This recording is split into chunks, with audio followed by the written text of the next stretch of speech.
कोई तुलना है? 1947 से लेकर के 2017 तक केवल 13 लाख करोड़ की, और 2017 से लेकर के 25-26 तक हम इसे 35 लाख करोड़ तक पहुंचा रहे हैं। उत्तर प्रदेश का जीडीपी में योगदान जो केवल 8% रह गया था, 50 के दशक में जो 14% था,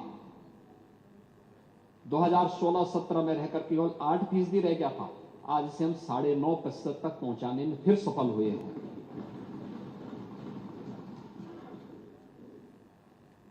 चार वर्ष पिछले उत्तर प्रदेश की विकास दर, कोविड जैसी महामारी, वैश्विक महामारी के बावजूद आर्थिक विकास दर उत्तर प्रदेश की आज नेशनल एवरेज से बेहतर स्थिति में चल रही है। 15.9% की विकास दर के साथ उत्तर प्रदेश आगे चल रहा है।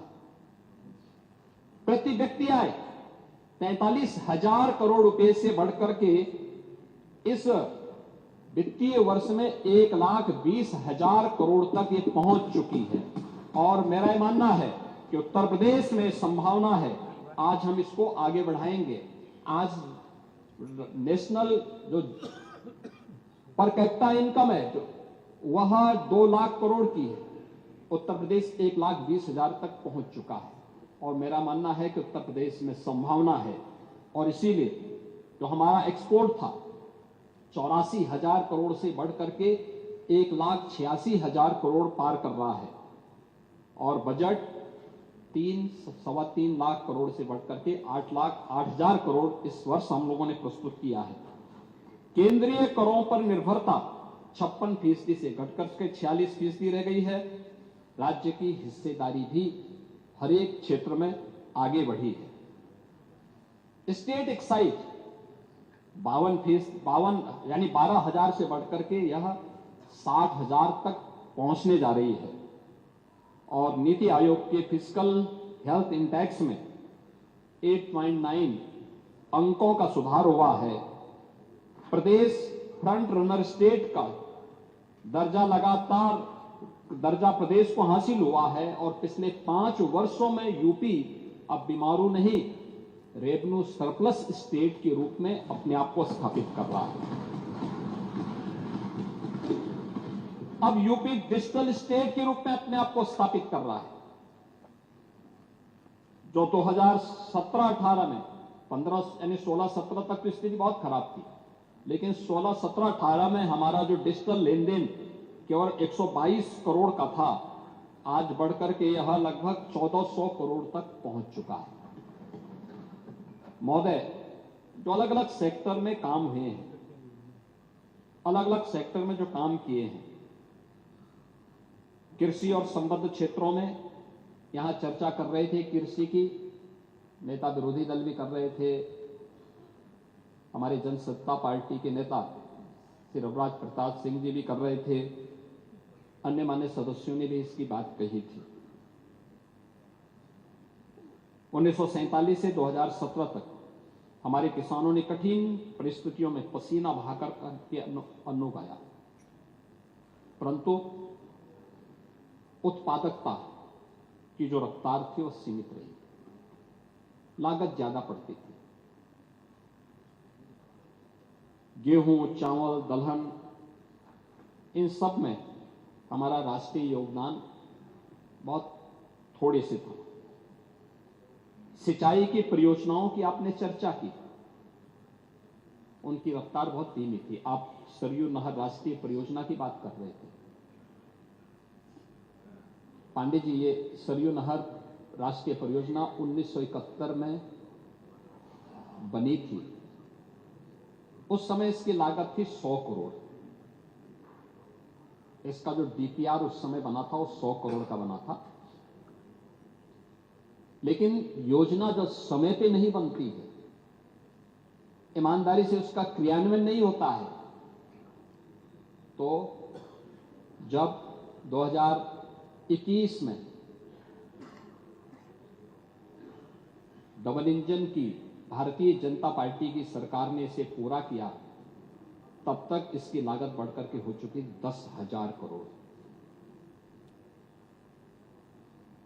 कौन लोग दोषी हैं 1971 में बनी हुई परियोजना को समय पे क्रियान्वयन न करने के?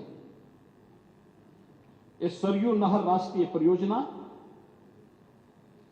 प्रधानमंत्री मोदी जी के विजन के परिणाम स्वरूप प्रधानमंत्री कृषि सिंचाई योजना के कारण यह योजना बन पाई और इसके कारण 14 लाख हेक्टेयर लैंड को अतिरिक्त सिंचाई की सुविधा प्राप्त हुई है। ऐसे ही अन्य अर्जुन सहायक परियोजना हो, बाण सागर की परियोजना हो, ये सभी परियोजनाएं ऐसी थी जो पिछली सरकारों के विजन के अभाव के कारण और कोई विजन डॉक्यूमेंट न होने के कारण आधी अधूरी पड़ी हुई थी। प्रधानमंत्री मोदी जी ने 2014 में आने के बाद इन सभी का क्रियान्वयन उस रूप में किया। सिंचाई परियोजनाओं की धीमी विस्तार, आधुनिक तकनीक, मार्केट से लिंक करने का कोई प्रावधान नहीं और सीधे वित्तीय सहायता किसान के अकाउंट में नहीं। पशुपालन, डेयरी और मत्स्य के क्षेत्र में योजनाबद्ध निवेश का अभाव, कृषि आधारित उद्योग सीमित क्षमता से ही चल रहे थे। लेकिन 2017 के बाद पिछले 8 वर्षों में जो कुछ भी आया है आपके सामने, पिछले 3 वर्षों में कृषि और संबद्ध क्षेत्र में विकास दर प्रदेश में 14% से अधिक था। ये डबल डिजिट में गया है। आपके समय में सिंगल डिजिट में कृषि की विकास दर थी। और याद रखना, ये भी राष्ट्रीय औसत से एक बेहतर स्थिति में है। उत्तर प्रदेश जैसे राज्य में संभावना है, क्योंकि उत्तर प्रदेश देश के अंदर सर्वाधिक सिंचित भूमि किसी के पास है तो वह उत्तर प्रदेश के पास है। सबसे उर्वरा भूमि किसी के पास है तो उत्तर प्रदेश के पास है। खेती में नई तकनीक के समावेश, अच्छी क्वालिटी के बीज और खाद की पर्याप्त उपलब्धता के फलस्वरूप जो प्रदेश का खाद्यान्न उत्पादन में राष्ट्रीय योगदान आज बढ़कर के हमारा जो राष्ट्रीय पहले सीमित जो स्थिति थी, आज वो बढ़कर के लगभग 21% खाद्यान्न उत्पादन अकेले उत्तर प्रदेश कर रहा है पूरे देश के लिए। जबकि देश के अंदर जो कृषि योग्य भूमि है, उत्तर प्रदेश के पास उसका शेयर केवल 10% है। जनसंख्या 16% है, लेकिन खाद्यान्न उत्पादन उत्तर प्रदेश से, क्योंकि प्रकृति और परमात्मा की जो असीम कृपा है, उस असीम कृपा का परिणाम हमारे अन्नदाता किसानों के परिश्रम और पिछले 8 वर्ष के अंदर किए गए प्रयास का परिणाम है कि आज उत्तर प्रदेश का इसमें योगदान देश के अंदर 21% तक पहुंचा है। 2024-25 में गेहूं उत्पादन 414.39 लाख मीट्रिक टन, जो राष्ट्रीय योगदान यानी देश के अंदर कुल गेहूं उत्पादन में 35% से अधिक है, जो देश में नंबर 1 पर है। गेहूं उत्पादन में 30 कुंटल प्रति हेक्टेयर से बढ़ाकर के आज 40 कुंटल को पार कर चुका है। कुछ प्रगतिशील किसानों ने 48 और 50 कुंटल पर हेक्टेयर भी पैदा किया है, लेकिन एवरेज 40 कुंटल प्रति हेक्टेयर आया है। चावल उत्पादन 219 लाख मीट्रिक टन, राष्ट्रीय जो देश के अंदर यूपी का योगदान है वह लगभग 14.7%, ये देश में अग्रणी है। गेहूं और चावल का राष्ट्रीय योगदान जो क्रमशः प्रदेश में हमारा जो था वो 30% से बढ़कर के 35% गेहूं में और चावल में 12% से बढ़कर के लगभग 14.7% तक उत्तर प्रदेश का योगदान बढ़ा है। उत्तर प्रदेश में 2016-17 से 2024-25 के बीच प्रमुख फसलों में औसत उत्पादन का जो वृद्धि दर है वो 42.8% है, जबकि इससे पहले 16-17 के पहले यह जो योगदान था ये मात्र 8.7% ही था। अब दलहन और तिलहन को आप देखें, दलहन और तिलहन में भी उत्तर प्रदेश ने तेजी के साथ अपने अन्नदाता किसानों के जीवन में परिवर्तन लाने का काम किया। तिलहन उत्पादन 29.2 लाख मीट्रिक टन, आज यह लगभग 7% तक यूपी पहुंचा है राष्ट्रीय योगदान में, लेकिन 16-17 तक यह था मात्र 3.3% का योगदान।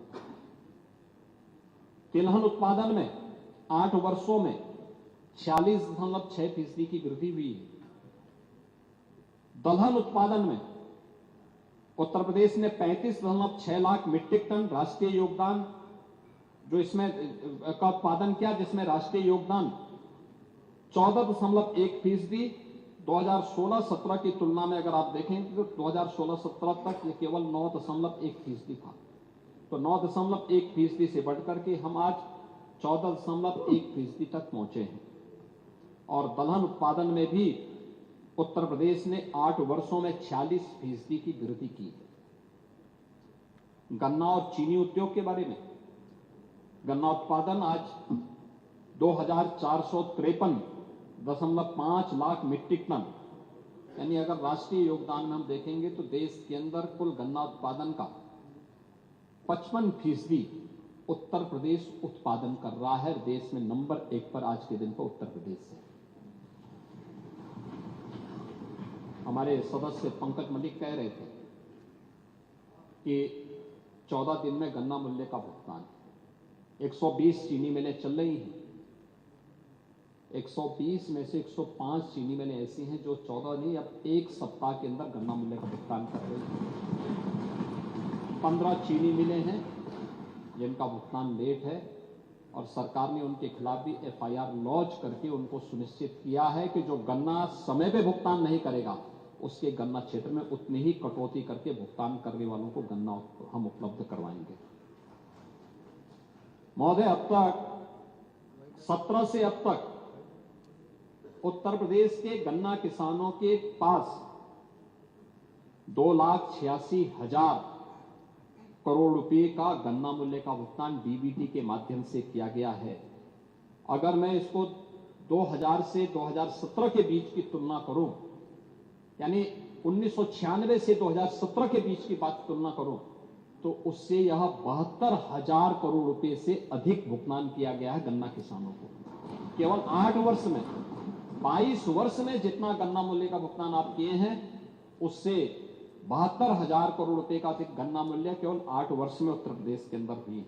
3 नई चीनी मिलों की स्थापना हुई है, 6 पुनः संचालित हुई हैं, 38 की क्षमता विस्तार हुआ है, और इसके माध्यम से 1,25,000 से अधिक युवाओं को रोजगार भी उपलब्ध हुआ है। इथेनॉल उत्पादन 2016-17 में केवल 42 करोड़ लीटर था, आज यह बढ़कर के 177 करोड़ लीटर हुआ है, जो देश में नंबर 1 पर है। औद्यानिक फसलें भी, जो किसानों की आमदनी को कई गुना बढ़ाता है। आलू उत्पादन में आज उत्तर प्रदेश 40.7% का शेयर उत्तर प्रदेश का है। केला उत्पादन में 18.8% का योगदान उत्तर प्रदेश का है। सब्जी उत्पादन में 19.3% का योगदान उत्तर प्रदेश का है, और अन्य औद्यानिक फसलें में 16.3% का है।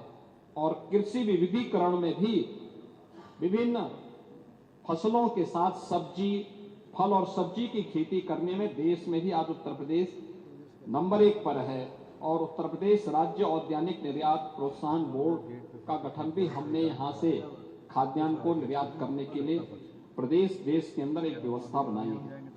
अगर मैं इस बात की चर्चा करूं कि कैसे उत्तर प्रदेश के अंदर MSP की आपने चर्चा की, नेता ने MSP की चर्चा की थी।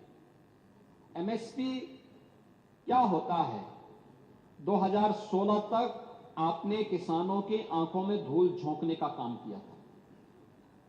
उनके खाद्यान्न उत्पादन को बिचौलियों के माध्यम से आपने खरीदने का काम किया था। कोई प्रोक्यूरमेंट सेंटर नहीं लगते थे, ये बिचौलियों के माध्यम से खरीद फरोख्त होती थी। आज डीबीटी के माध्यम से किसानों पर सीधे किया जा रहा है, और किसान के खाते में कितना पैसा गया है 2016-17-18 से 24-25 तक, अगर मैं बताऊं आपको, 70 लाख से अधिक किसानों को, जिनमें धान क्रय के लिए 457.09 लाख मीट्रिक टन का धान क्रय किया गया, और इसके माध्यम से हमने अन्नदाता किसानों के खाते में 88,951 करोड़ रुपए का भुगतान डीबीटी के माध्यम से सीधे किसानों के खाते में किया है। गेहूं खरीद में 51 लाख से अधिक किसानों के खाते में 200, जिसमें उनसे खरीदा गया 204.26 लाख मीट्रिक टन गेहूं खरीदा गया, और 35,933.46 करोड़ रुपए गन्ना ऐसे धनराशि डीबीटी के माध्यम से उनके खाते में दिया गया। मक्का खरीद में 2018-19 में से 2024-25 तक 31,133 किसानों से 1.38 लाख मीट्रिक टन मक्का खरीद की गई है।